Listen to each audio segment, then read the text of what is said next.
So I'm always encouraging people to think about doing small vignettes into their travel journals and then using those little vignettes to get at lots and lots of really wonderful descriptions. So I'm going to give you an example of some here, and I'm going to start with a little sailboat.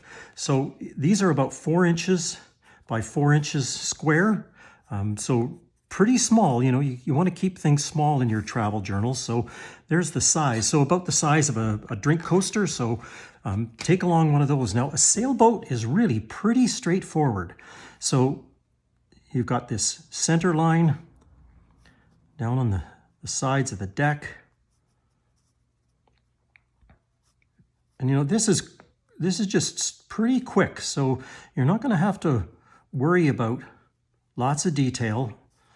If somebody doesn't like it, they can draw their own sailboat, and then you'll find out whether they're actually brave enough to try it.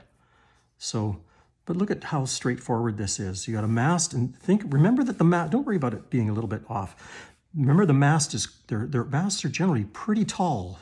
You've got this boom down here, and there's your basic sailboat. Maybe the sun is coming in from this side, so this side is in shade a little bit. There you go. And I would probably just leave it at that. And then in terms of painting, what you want to do is think about painting just a little bit. I think often if you do just a little bit of blue, this is a blue sail here, and don't be too religious about it. A little bit of reflection. There you go. And I would probably just leave the sailboat at that and really not do very much else with it.